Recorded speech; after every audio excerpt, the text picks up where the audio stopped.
बोधगया के पूर्व विधायक कालीराम के बेटे नरेश राम तूरी पर जो है दुष्कर्म का आरोप लगाया है। आपको बता दें कि एक परिवार ने उन पर दुष्कर्म का आरोप लगाया है।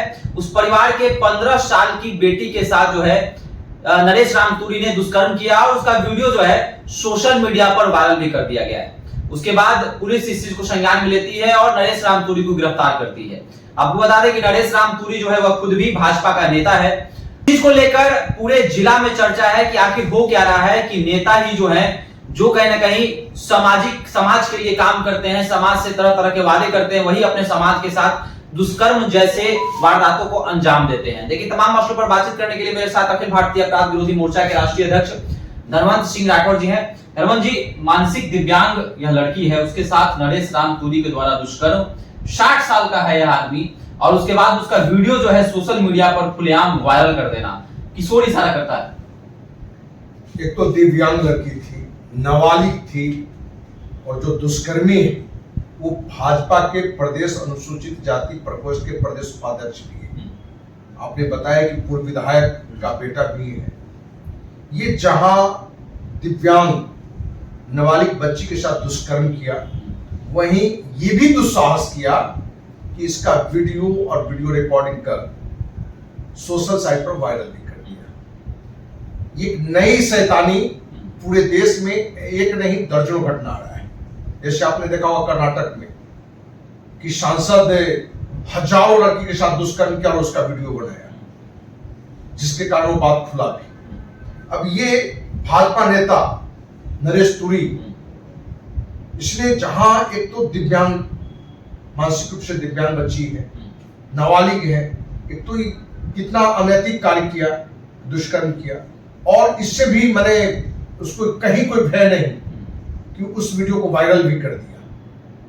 यदि वीडियो वायरल नहीं होता तो हमें लगता है कि उसके परिवार के लोग इस मुद्दे पर आगे भी नहीं आते। ये भी दर्शाता है कि अपने देश में, अपने राज्य में ऐसे अनेकों दुष्कर्म नहीं बल्कि हजारों लाखों दुष्कर्म होते हैं जिसमें परिवारजन FIR भी दर्ज नहीं करते हैं। उसके लिए समाज में भी बातें रखते हैं लज्जा शर्म के नाते। यहां तो इसने वीडियो वायरल कर दिया और वायरल होने के कारण काफी लोगों में चर्चा में आ गया, तो उस परिवार की मजबूरी भी बन गई कि अब इस बात को लेकर हमें थाना में जाना चाहिए, और थाना में FIR किया गया। FIR के बाद पुलिस ने इस दुष्कर्मी को गिरफ्तार किया है, और जो अभी कानून नया बना है उसमें नाबालिग के साथ दुष्कर्म पर फांसी की सजा तक है, और ये फांसी की सजा इसको बिल्कुल मिलनी चाहिए, क्योंकि उसने आजीवन कारावास किया है, क्योंकि इसने दुष्कर्म ही नहीं किया है बल्कि उसका वीडियो वायरल भी किया है, दुस्साहस किया है, वो भी भाजपा नेता, प्रदेश उपाध्यक्ष, अनुसूचित जाति प्रकोष्ठ का।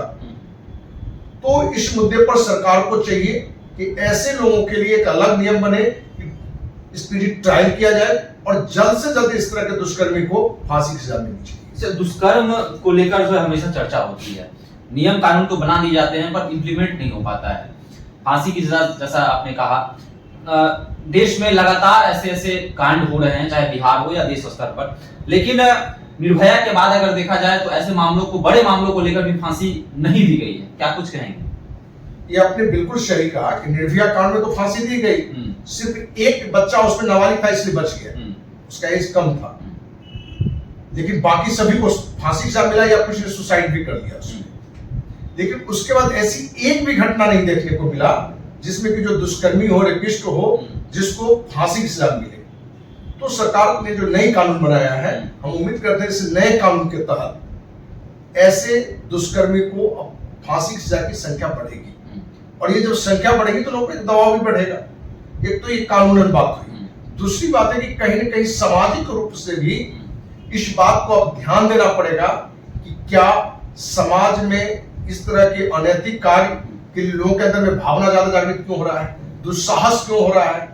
इसके लिए कहीं कहीं सामाजिक स्तर पर भी परिचर्चा होनी चाहिए, गोष्ठी होनी चाहिए, और हर परिवार को नहीं सप्ताह तो महीने में एक बार जरूर बैठना चाहिए कि आप भी दूसरे की माँ बहन बेटी का सम्मान आप उस तरह करें जिस तरह से अपनी माँ बहन बेटी का करते हैं। क्योंकि जनरली क्या होता है कि हम अपनी माँ बहन बेटी के लिए दूसरों के सामने सिर बन के खड़ा हो जाते हैं कि हमारी माँ बहन बेटी, लेकिन वहीं हम दूसरे के माँ बहन बेटी के मामले में कहीं ना कहीं एक कुत्ता भी हम नहीं कह सकते, कुत्ता में भी जो घटिया कुत्ता होता है उस स्तर का रोल करने लगते हैं।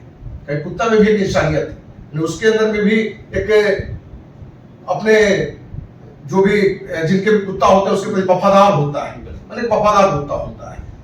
तो इस तरह की जो घटिया हरकत हो रहा है, इस पर पूरी तरह से सरकार को कड़ा एक्शन लेना ही पड़ेगा, क्योंकि जब तक कड़ा एक्शन नहीं होगा तो इस तरह के जो भी दुष्कर्मी है जिसके अंदर ये दुस्साहस आता है वो उस पर रोकने लगेगा। अच्छा, भाजपा की अगर बात करें तो भाजपा की यह नेता है, भाजपा की तरफ से अभी कोई प्रतिक्रिया नहीं आई है। जो भाजपा महिला अस्मिता की बात करती है, महिलाओं के सम्मान की बात करती है, कहती है हम लोग बेटी को बचा रहे हैं, बेटी को पढ़ा रहे हैं, पर यही भाजपा नेता जो है ऐसे ऐसे काम करते हैं।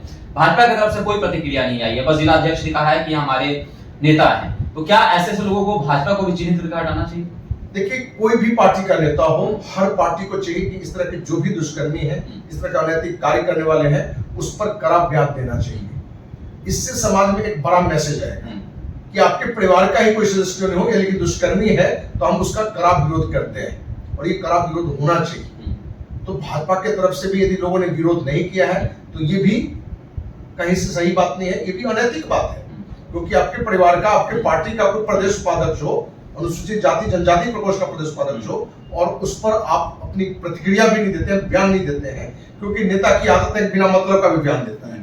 इस तरह के मुद्दे पर बिल्कुल बयान देना चाहिए और हम उम्मीद करते हैं कि जल्द से जल्द अनेकों नेताओं का बयान आएगा भी। चलिए, तो नरेश तूरी ने या पहले वारदात को अंजाम नहीं दिया है, इससे पहले भी उसने लड़कियों के साथ छेड़छाड़ की है, जिसको लेकर मामला जो है वह पुलिस थाने भी पहुंचा। लेकिन भाजपा इस नेता को अपने पार्टी से नहीं हटाती है, तब भी जो है इस पोस्ट पर बना रहता है। तो सवाल तो बनेगा ही कि जो भाजपा महिलाओं के सम्मान, बेटी बचाओ बेटी पढ़ाओ का नारा देती है, वह उस भाजपा के नेता जो हैं दुष्कर्म जैसे वारदातों को अंजाम देते हैं और 15 साल की एक मानसिक दिव्यांग बच्ची के साथ इस तरह से घिनौना खेल, उसके वीडियो को, उसके साथ गलत काम करके उसका वीडियो सोशल मीडिया पर खुलेआम शेयर कर देता है और उसके बाद जो है ये मामला संज्ञान में आने के बाद इसको पुलिस जो है गिरफ्तार करती है। तो आपको क्या कहना है, क्या ऐसे ऐसे लोगों को पार्टी में रहना चाहिए? क्या ऐसे ऐसे लोगों को कड़ी सजा मिलनी चाहिए? आपका क्या कहना है, आप हमारे साथ साझा कर सकते हैं। धन्यवाद।